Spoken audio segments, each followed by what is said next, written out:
everyone, Lauren Culp, publisher and CEO at CUInsight.com, and I am bringing you a 3 questions video interview today.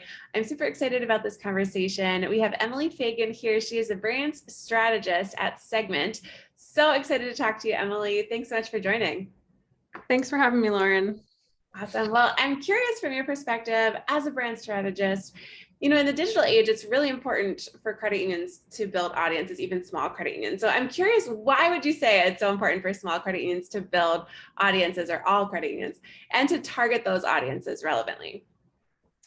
Great question. So that brings to mind this statistic I read recently, which is that 40-something years ago, which a lot of us can remember, the average US citizen only was exposed to maybe 500 to 700 ads per day. But now that number's increased to almost 6,000. And at a time that we're getting so much better at ignoring these ads, we know that it takes a stronger message, a stronger connection, a lot more repetition as well to connect with today's consumers. So couple that with people have a very high expectation of who they do business with. We have a lot of choices today with who we're going to bank with. And then we know that we're exchanging money as well as data, and we expect to not be treated like just a number for that exchange. So I know credit unions have a natural edge here when it comes to connecting with their members. And so moving forward with these technology advancements, it's going to be really, really crucial that everyone remembers to kind of lean into that, what brings credit unions to the community better than other institutions can. And one great way to connect with today's more savvy members is going to be through representation.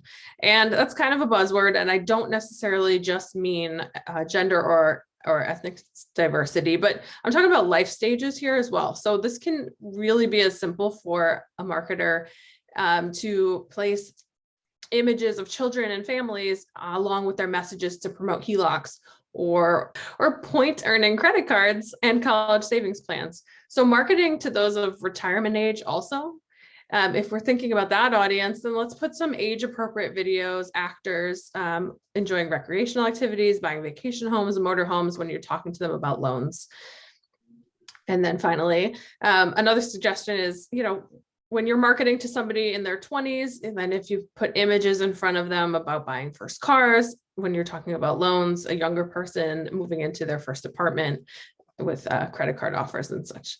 So relevancy, though, you asked about relevancy. So to me and to Segmint, relevancy really takes representation to a whole new level. So when you combine the insights from your FI's ecosystem, so we're talking about data points, and we call them key lifestyle indicators. You can really serve specific micro audiences with words and images that remind them of themselves in their current stage in life, with the offers that perfectly fit that current financial stage. So you're no longer wasting dollars on the wrong audience. There's no fire hose marketing here when you do this. And instead you're targeting to the right people. So this is going to raise effectiveness and make the audience feel heard, understood, catered to. You're not only bringing relevant offers their way, but this is what people expect now. They expect that when they engage with their credit union, that they feel like they know them as a person. And then with this proper targeting and relevant campaign and offers, you're going to cut through the noise, lower friction, and maximize your goals achieved. It's incredible. I had no idea that statistic about the number of ads that people saw 40 years ago versus today. Mm-hmm. Makes a lot of sense. I know every time I open my phone or my computer, it feels like I'm getting another advertisement. So how would you say a credit union marketer can really find their audience online? Yeah, it's a great data partner is really going to be able to help you. I think a lot of marketers today are pretty savvy, and they understand that there are personas and they have to understand their customer journey and all that. But the ability to build predictive audiences is something that I think a really great data team can help you with. And knowing who you're trying to target is a battle that you have to go through, but it really is just half of the battle, because then you have to find those people online. So I'd like to give an example. We have a client, a federal credit union based in Toledo, Ohio, and their goal recently was to increase loan sales, specifically around unsecured balance consolidation. So to build their audience, they worked with us and assembled members with competitive credit cards, card utilization over 50%, anybody that maybe had a payday loan, or they were using the majority of their personal lines of credit. So they looked at that audience and they decided to take the ads to Twitter, and they use Twitter's ad builder to target the advertising campaign, matching up the Twitter users with the email addresses of the members who were ideal audience for that offer. And the reason they went to Twitter, they could have easily gone to Facebook or LinkedIn, but the data that we were able to help them provide, and that a good data company can help them provide when looking at their spending versus their other behavioral techniques. So the ideal audience was built, and they really thought that Twitter matched the place that those people were spending their time online, more so than some of the other social channels. So audiences today are very fragmented and consume their content differently. Often behavior patterns are going to follow generations or occupation, and there are great resources online for marketers to look this up and keep an eye on what social channels have the best audience that matches. Statistics are available for also any publication that your FI would like to consider advertising with to help you determine if the site or the publication matches with your ideal audience. So by using first-party data insights to build this audience, our client was able to sell 19 new loans and had a 50 times ROI. Wow. Yeah. That is incredible. I'm sure a lot of the credit unions out there would be interested in learning more. And I know too that Segmint is really passionate about financial wellness, which is something that really aligns with credit unions. What are some ways that credit unions can support their members around this whole topic of financial wellness? Oh, thank you for this. I think that financial wellness is personally important to me. And so I love helping spread this message for my company and then talking about it with credit union leaders that I meet. So I think by now we all understand that the relationship building is vital. So focusing on sustaining those strategies is very meaningful and relevant. You have to find the relevant ways. And that's going to be the difference between success and failure in this arena, in my opinion. Our passion for financial wellness comes from the core belief that through the proper understanding of data your account holders share with you, you're going to be able to find the ways to best support them. And focusing on financial wellness of your ecosystem is a great way to realign with your core values as a credit union.